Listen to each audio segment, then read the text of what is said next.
Good morning dear students. हम लोग last class में हम लोग क्या पढ़े थे, अल्टरनेटिंग करंट के बारे में, है ना। और वहां पर हम लोग डिस्कस किए थे डीसी के बारे में। डीसी का इंट्रोडक्शन दिया था मैंने, फिर उसके बाद एसी का बेसिक बताया, फिर उसके बाद में उसका time period, frequency, sinusoidal wave के बारे में सारा चीज बताया था मैंने। उसके बाद हम लोग जो है उसका मैथमेटिकल इक्वेशन भी पढ़े थे, है ना। और आज हम लोग पढ़ेंगे फेज और फेज डिफरेंस के बारे में, ठीक है ना। तो जिससे फेज और फेज डिफरेंस जो पढ़ाने जा रहे हैं, जो पूरे अल्टरनेटिंग करंट का क्या है, पूरा बेस, पूरा अल्टरनेटिंग करंट जो है हम लोग का फेज और फेज डिफरेंस से ही क्या होगा, डील होगा। मेरी बात समझ में आ रहा है? इसलिए इसको ध्यान से देखना। और वैसे हम लोग इसको हम जानते हैं क्योंकि हम कैसे चीज इसको क्या कर चुके, पढ़ चुके। तो यहां से देखो, टॉपिक नंबर होगा 4, है ना। और पढ़ेंगे हम लोग फेज एंड फेज डिफरेंस।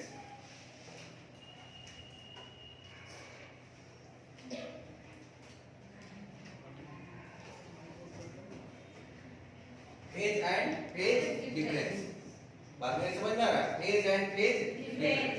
तो देखो, किसी भी वेव को हम लोग, एनी वेव कैन बी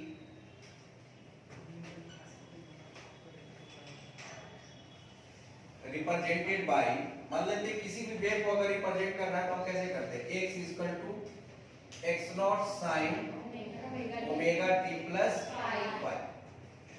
इसी से हम लोग क्या करते हैं, डिनोट करते हैं किसी भी वेव की इक्वेशन। मेरी बात समझ में आ रहा है? तो यहां से जो ओमेगा t प्लस जो फाई होता है, इसको हम लोग बोलते हैं क्या, फेज। अरे बात समझ में, क्या बोलते हैं इसको, फेज। और इसको पहले भी हम जानते हैं कि ये जो है किसका इक्वेशन था, एसएचएम का इक्वेशन था।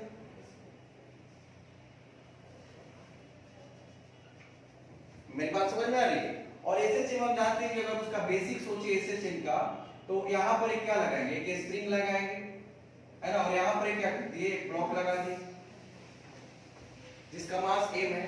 और इसको जो है जब हम क्या करते हैं कि स्लाइटली डिस्प्लेस करेंगे इसका अपने प्लेस से, तो एक इसमें आ जाता है, मोशन में आता है। इसके मोशन को हम लोग क्या बोलते हैं, सिंपल हार्मोनिक। तो इसका जो टाइम के साथ पोजीशन क्या होता है, चेंज होता है ना। टाइम के साथ पोजीशन चेंज होता है, और उस पोजीशन के लिए जो टाइम के साथ इक्वेशन आता है वही आता है, यही इक्वेशन आता है ना, x x nought sin omega t plus phi, ठीक है। और इसको हम लोग क्या बोलते हैं, ओमेगा t प्लस फाई को हम क्या बोलेंगे, फेज। फेज का अगर मीनिंग समझे तो फेज का उसका होता है अवस्था। बात समझ में आ रहा, क्या अवस्था, मतलब कि वो बॉडी जो है किस पोजीशन में है, बात समझ में आ रहा है, और किस डायरेक्शन में वो मूव कर रहा है, इससे हम लोग निकालते हैं। जैसे कि मान लेते हैं इक्वेशन दे दिया गया और किसी पार्टिकुलर टाइम पर उसका क्या बताना है, फेज बताना है, मतलब पोजीशन बताना है, या फिर मोशन का डायरेक्शन बताना है। तो यहाँ पर टाइम का वैल्यू पुट करेंगे, है ना। टाइम का वैल्यू पुट करेंगे और टाइम का वैल्यू पुट करेंगे, तो पार्टिकुलर टाइम पर पोजीशन हमको मिलेगा। तो इसलिए इसी से मिल रहा है हम लोगों को सारा डिस्क्रिप्शन मोड मिल रहा है मोशन का, इसलिए इसको क्या बोलते हैं, फेज, ठीक है। वहां से जो ओमेगा टी होता है, इसको हम लोग बोलते हैं इंस्टेंटेनियस फेज। क्या बोलेंगे, इंस्टेंटेनियस फेज। और इसको हम लोग बोलते हैं क्या, इनिशियल फेज। क्या बोलेंगे इसको, इनिशियल फेज, ठीक है। जैसे कि मान लेते हैं कि मैंने अभी डील किया था सब एसएचएम में, projection of circular motion, projection of SHM as a circular motion में। तो और मैंने बताया था कि मान लेते हैं कि एक बॉडी जो है सर्कुलर पाथ पर क्या कर रहा है, मूव कर रहा है, जिसका रेडियस कितना है, a है ना। और इसका जो एंगुलर स्पीड जो है वो कितना है, एंगुलर स्पीड क्या है, ओमेगा, है ना। तो ये मूव करेगा। तो अगर मान लेते हैं कि पार्टिकुलर t टाइम के बाद, स्मॉल t टाइम के बाद यहाँ पर आ गया, एंगल कितना बनाएगा, ओमेगा, है ना। और एक यहाँ पर नीचे में एक लाइन खींच देते हैं और यहाँ से इसे प्रोजेक्ट करते हैं, लाइन को यहाँ से क्या कर दिए, प्रोजेक्ट कर दिए इस एक्सिस पर, है ना, मान लेते हैं कि ये क्या है, एक्स एक्सिस, समझ में आ रहा है क्या है, एक्स एक्सिस है। तो जब ये बॉडी मूव करेगा तो लाइन उधर शिफ्ट होगा, है ना, फिर जो है नीचे आएगा तो लाइन इधर शिफ्ट होने लगेगा, फिर ऊपर जाएगा तो लाइन इधर शिफ्ट होगा, फिर जो है इधर जाएगा तो इधर शिफ्ट होगा, फिर उधर ऐसे ऐसे। तो जो बॉडी जब सर्कुलर पाथ पर मूव करेगा तो उसका जो पोजीशन है इस एक्सिस पर वो क्या करेगा, एसएचएम करेगा। और उस एसएचएम के लिए इक्वेशन भी क्या आया था, x equal to x nought की जगह पर क्या आ जाएगा यहाँ पर a sin ओमेगा t, क्योंकि यहाँ पर जब बॉडी यहाँ पर आएगा तो x एक्सिस में अगर तुम डिस्प्लेसमेंट निकालेगा तो ये तुम्हारा a ओमेगा t, तो ये भी कितना होगा ओमेगा t होगा, ठीक है ना। तो इसका जो वैल्यू होगा वो कितना हो जाएगा, x equal to a sin omega t। Time के बाद डिस्प्लेसमेंट बॉडी का जो है x डायरेक्शन में कितना होगा, और x एक्सिस में क्या कर रहा है, एसएचएम कर रहा है, तो यहाँ से भी एसएचएम का इक्वेशन मिल रहा है। तो जब बॉडी यहाँ से स्टार्ट हो रहा था तो ये इक्वेशन मिला, लेकिन वही बॉडी जब यहाँ से स्टार्ट करता, मतलब ऑलरेडी यहाँ पर सपोज कितना डिग्री का एंगल बना करके करता है, सपोज फाई एंगल बना करके स्टार्ट करता है, तो जो ओमेगा टी अभी ले रहे हो अभी कितना आ जाएगा, टी टाइम के बाद कितना एंगल बना लेगा, ओमेगा टी प्लस फाई। जो यहाँ से स्टार्ट हो रहा था t इक्वल टू 0 से यहाँ से स्टार्ट हो रहा था, t इक्वल टू 0 से यहाँ से स्टार्ट हो रहा था, ये सभी इक्वेशन मिला। लेकिन अब बॉडी जो है यहाँ से स्टार्ट करे, t इक्वल टू 0 से मतलब इनिशियल टाइम हो गया, बॉडी यहाँ से स्टार्ट करेगा तो t टाइम के बाद एंगल कितना बनाएगा, इसके साथ ओमेगा टी प्लस फाई। तो उस कंडीशन में जब x का वैल्यू निकालेंगे, जब यहाँ से स्टार्ट होगा तो एसएचएम में कौन सा इक्वेशन होगा, x equal to a sin omega t plus phi. Phi को हम क्या बोलते हैं, इनिशियल, मतलब पहले से वो उतना एंगल बना करके क्या कर रहा है, स्टार्ट कर रहा है। मेरी बात समझ में आ रहा है, इसको क्या बोलेंगे इनिशियल पे। तो वही चीज को यहाँ पर भी बता रहा है, ओमेगा टी जो है क्या होता है इंस्टेंट पे, और फाई को क्या बोलेंगे इनिशियल पे। अगर ये जो बेसिक इक्वेशन सोचे यहाँ पर, क्या सोचे यहाँ पर, बेसिक इक्वेशन सोचे, है ना। तो बेसिक इक्वेशन इसका क्या होता है, x equal to a sin omega t। यहाँ पर फाई का वैल्यू क्या होगा 0, मतलब बॉडी कहाँ से स्टार्ट हो रहा है, ये यहाँ t इक्वल टू 0 मतलब यहाँ से स्टार्ट हो रहा है। बात समझ में आ रहा है, कोई दिक्कत है आप तक। तो ये जो है किसके बारे में हम पढ़े, ये जो फेज डिफरेंस के बारे में है कि नहीं। अब हम लोग फेज के बारे में पढ़े, अब किसके बारे में पढ़ेंगे, फेज डिफरेंस के बारे में। तो सिंपल सी बात है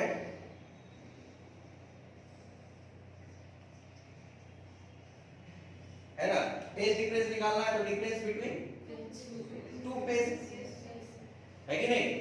सिंपल वर्ड में जो ये तो समझ लिए फेज हो गया, और हमारे पास वैसा वैसा दो एसएचएम आ जाए या फिर दो वेव आ जाए तो उसका क्या निकालना हो, फेज डिफरेंस निकालना हो तो क्या करेंगे, दोनों के फेज को क्या कर देंगे डिफरेंस ले लेंगे। तो मान लेते हैं फेज डिफरेंस मतलब difference between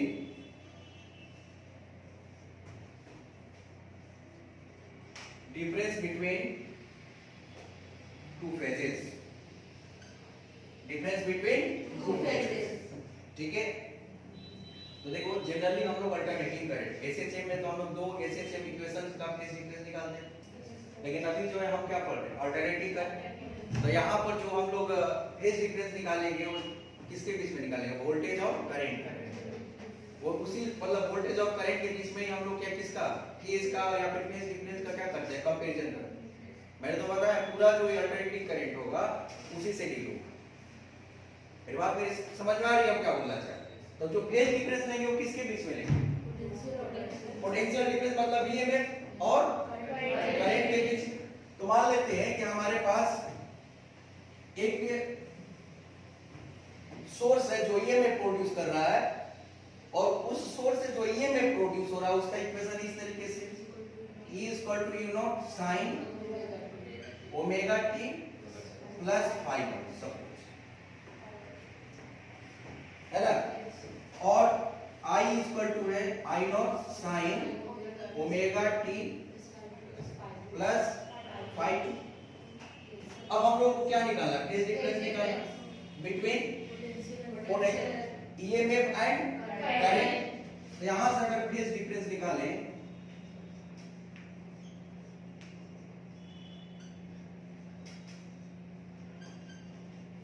phase difference between EMF and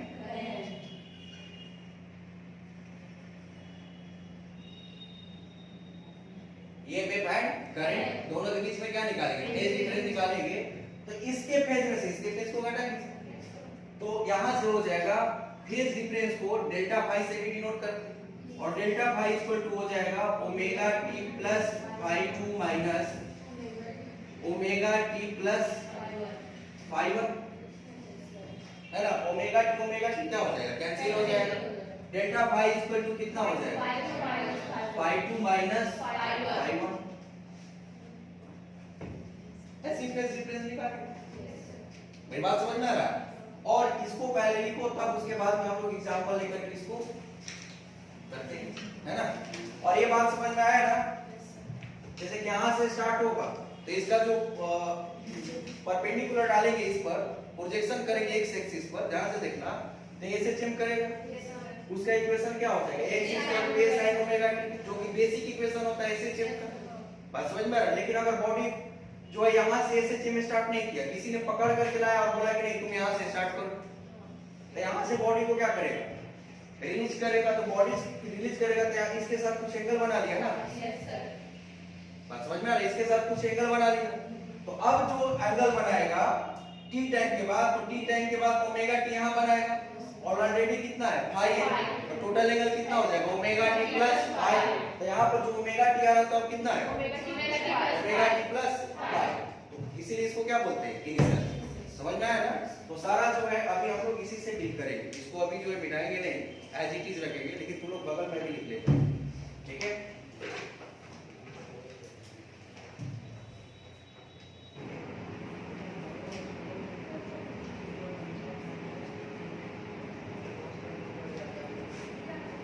तो देखो हम बता रहे हैं कि एग्जांपल से इसको क्या करते हैं? डील करते हैं। ये बात समझ में आ रहा है? तो एग्जांपल लेते हैं और एग्जांपल से क्या करेंगे? फेज डिफरेंस निकालेंगे और साथ में क्या निकालेंगे? उसका ग्राफिकल और फेजर डायग्राम देखेंगे, है ना। तो यहां से देखो फर्स्ट एग्जांपल लेते हैं। सपोज हमारे पास एक जो ईएमएफ का सोर्स का इक्वेशन है वो इस तरीके से E equal to E nought sine omega t। बस समझ में आ रहा है? E इक्वल टू क्या है? A not sine omega t। और जनरली जो है बार बार हम लोग जो है ईएमएफ का इक्वेशन नहीं लेंगे, क्योंकि हमारा जो जनरेशन होता है ना ईएमएफ का, जो डिवाइस अल्टरनेटर होता है या फिर जनरेटर होता है जो प्रोड्यूस करता है एसी, वो इसी फंक्शन में ईएमएफ प्रोड्यूस करता है। हम लोग यही equation E equal to U nought sine omega, है ना। और ये हम लोग EMI में पढ़ भी चुके हैं। और E नॉट इक्वल टू कितना होता है? n ba omega. E not का वैल्यू n ba ओमेगा, वही मैक्सिमम वैल्यू है कि नहीं। अब देखो यहाँ पर हमारे पास जो करंट है I equal to I nought sine omega t plus phi, omega t plus phi. ये बात समझना ध्यान से। अब यहाँ पर क्या निकालते हैं? फेज डिफरेंस निकालते हैं।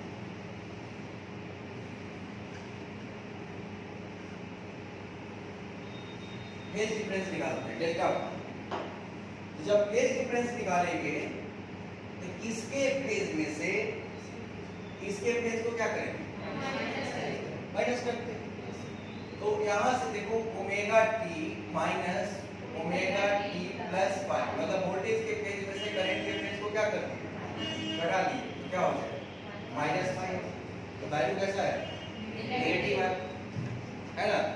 अब एक जवाब देना, मान लेते हैं कि राम है और श्याम, है ना। राम है और श्याम है, तो राम के पैसा में से तुम श्याम के पैसा को घटा रहे, अगर वैल्यू क्या आ रहा है?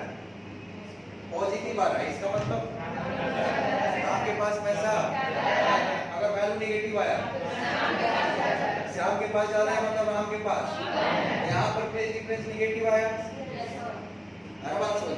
फेज डिफरेंस क्या है? अच्छा एक बात और, फ्रीक्वेंसी दोनों का जो फ्रीक्वेंसी ईएमएफ का हो वही फ्रीक्वेंसी किसका होगा? करंट का। बात समझ में आ रहा है? जैसा जिस फंक्शन में कौन चेंज होगा, ध्यान से सुनना मेरी बात। तो जिस फंक्शन में ईएमएफ प्रोड्यूस होगा उसी फंक्शन में करंट भी प्रोड्यूस होगा। ये जो इनिशियल फेज आता है ना, ये तुम्हारे डिवाइस की वजह से आता है। डिवाइस में कुछ कमी हो या फिर कुछ अभी लाएंगे पढ़ाएंगे कैपेसिटर इंडक्टर में, तो ये जो इनिशियल फेज आता है ना वो किसके वजह से आता है? मतलब डिफरेंट टाइप्स के डिवाइसेस लगाते हो उसी वजह से यहाँ पर है ना। अदरवाइज ये जो है करंट का जो फंक्शन किसका होगा? ईएमएफ का ही फंक्शन, ठीक है ना। और कैसे आता है हम देखेंगे कि भाई जो है कैसे डिपेंड करता है डिवाइस पर। तो बाकी जो जिस फ्रीक्वेंसी का जो ईएमएफ प्रोड्यूस होगा उसी फ्रीक्वेंसी का करंट में तुम्हारे सर्किट में या फिर डिवाइस में क्या करेगा? फ्लो करेगा। तो यहाँ पर देखो जो वोल्टेज के फेज में से करंट के फेज को क्या करेगा? घटा रहा है, माइनस कर रहे हैं, सबट्रैक्ट कर रहे हैं, तो वैल्यू कैसा है? नेगेटिव आ रहा है। इसका मतलब ये है कि जो ईएमएफ है वो लैग कर रहा है, मतलब पीछे है किससे? करंट से। सपोज अगर इससे डील करें तो अगर मान लेते हैं कि ईएमएफ यहाँ से स्टार्ट हो रहा है तो करंट यहाँ से स्टार्ट। अगर इसको इस तरीके से समझे इक्वेशन के हिसाब से, यहाँ पर जो projection of SSA major circular motion of wave plot किए यहाँ पर, इसलिए मैंने छोड़ दिया। तो यहाँ पर सोचेगा कि ईएमएफ यहाँ से शुरू होगा, करंट जो है कहाँ से शुरू होगा? यहाँ से शुरू। इसका मतलब करंट क्या है? आगे, इसीलिए मतलब करंट का फेज आगे, इसलिए वैल्यू कैसा है?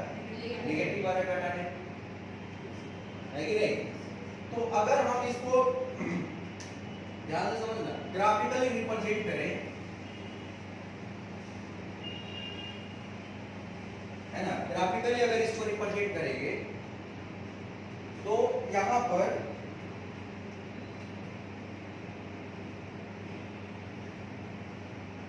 टाइम एक्सिस आएगा और यहां पर क्या आ सकता है? करंट भी आ सकता है या फिर ईएमएफ भी आ सकता है, आई और बात समझ में आ रहा है? तो पहला बेसिक हमारा इक्वेशन कौन है? ये इसी को क्या करेंगे? रिप्रेजेंट करेंगे। तो ये कहां से स्टार्ट होगा? और जिस बेसिक है ना हमारा, तो ये ऐसे स्टार्ट होगा,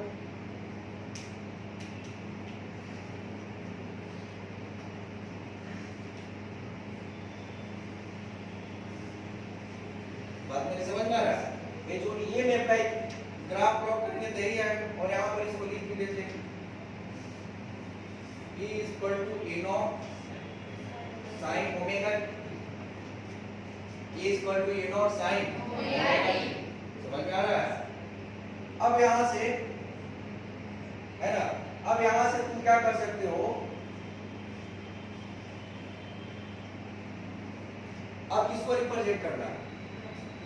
करंट को रिप्रेजेंट करना है, ठीक है? किसको रिप्रेजेंट करना है? करंट को रिप्रेजेंट करना है। तो हम क्या कर सकते हैं कि करंट में जो है वो कितना से ये क्या है? आगे। मेरी बात समझ में आ रहा है? अब इसको किससे डील करते हैं? करंट यहां से चलना शुरू किया, करंट वोल्टेज यहां से शुरू किया, तो करंट यहां से चलना शुरू किया। तो सबसे पहले कौन साइकिल कंप्लीट करेगा? एक साइकिल कौन पहले कंप्लीट करेगा? Current.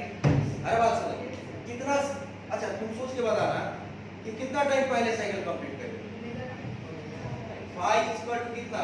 Omega T equal to कितना? पाई पाई ओमेगा। इतना टाइम पहले कंप्लीट कर लेगा। तो इसका मतलब कि जो साइन जो करंट का ग्राफ है वो उतना टाइम पहले ही कंप्लीट कर लेगा। मतलब जब ये यहां से लेकर के यहां पहुंचेगा तो करंट अगर यहां पर सोचे कितना टी टाइम पहले कंप्लीट कर लेगा, मतलब 5/ओमेगा पहले कंप्लीट कर लेगा।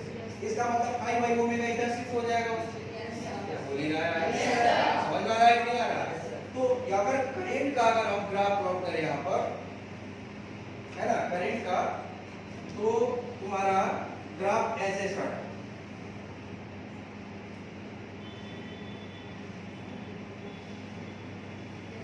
समझ में आ रहा है? इस पर टाइम एक्सिस टाइम ही लेंगे ना, यहाँ पर कितना आ जाएगा?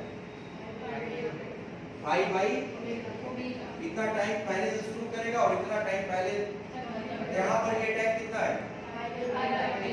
और इसका करंट का जो मैग्नीट्यूड है थोड़ा सा कम होगा किससे, ईएमएफ से, क्योंकि डिवाइड होता है ना, आई इक्वल टू क्या होता है, वी बाई आर।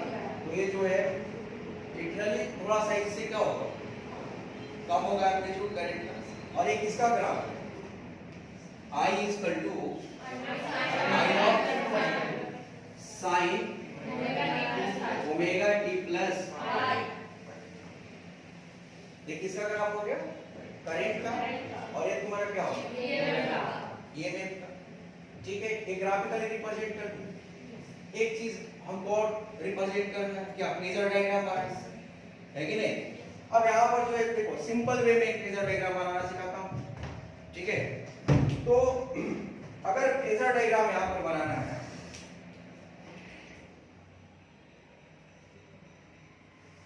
देखो फेजर डायग्राम इंपॉर्टेंट होता है, ध्यान से लिखना है यहाँ पर।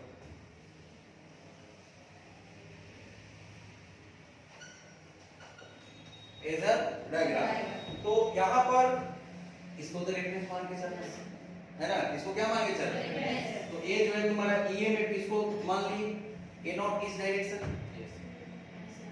है कि नहीं। और जो अब किसको रिप्रेजेंट करना है, करंट के एम्पलीट्यूड को, मतलब करंट को रिप्रेजेंट करना है। तो करंट आगे है कि पीछे है, आगे है, तो इधर खींचे कि इधर, ऐसे ना लीड कर रहा है ना करंट, करंट क्या कर रहा है, लीड कर रहा है, कितना से 5। ये तुम्हारा आई हो गया और ये क्या हो गया, ई है कि नहीं। तो यहाँ पर ये भी बोल सकते हैं कि जो करंट लीड कर रहा है ईएमएफ पर कितना से 5 है ना, या फिर ये भी बोल सकते हैं कि वोल्टेज जो है या फिर ईएमएफ जो है लाइक कर रहा है कितना से 5। मेरी बात समझ में आ रही है। अब यहाँ पर देखो, कभी तुम अपने बुक में जाकर के देखोगे, बुक क्या करता है कि, या फिर एनसीईआरटी बुक को अगर हम लोग रेफरेंस ले तो क्या करते हैं, इसको सीधा खींच देता है इसको, और करंट को क्या कर देता है, ऐसे कर देता है। तो बात बराबर हुआ ना, नहीं समझा क्या करो, जैसे कि ईएमएफ को ऐसे ले लेगा, करंट को कैसे करेगा, ऐसे करेगा है कि नहीं, या फिर करंट को ऐसे ले लेगा तो ईएमएफ को कैसे करेगा, ऐसे। बात बराबर है कि नहीं। अच्छा, यहाँ पर भी रिप्रेजेंट करना है, तो तुम्हारा जो बुक में देखोगे तो ये वाला पार्ट गायब रहता है ना, गायब है इतना ही से, ठीक है ना। कहां से देखा जाता है, यहाँ से। तो प्रैक्टिकली जब लैब में भी जाओगे ना, जो तुम बताया तो मैंने सीआरओ देखने के लिए या फिर वेव फॉर्म देखने के लिए बहुत सारे इक्विपमेंट होते हैं वहां पर, है ना। तो वहां पर भी जो है किसी को एडजस्ट करके जो है सारा चीज क्या किया जाता है, कैलकुलेट किया, क्योंकि जितना ये आगे इधर गया उतना इधर से भी उतना शिफ्ट हो गया। तो बात बराबर, इधर भी रिप्रेजेंट करने की कोई जरूरत नहीं होती, इसलिए बुक में भी वो रिप्रेजेंट नहीं करता, क्योंकि जितना सही है इतना सीधा शिफ्ट हो। तो टाइम निकालना होगा तो टाइम यहाँ से भी निकाल सकते, फिर बात समझ में आ रहा है। लेकिन हम लोग पूरा जो है कंसेप्ट समझ रहे हैं, इसलिए इसको भी क्या करेंगे, प्लॉट करेंगे, ठीक है।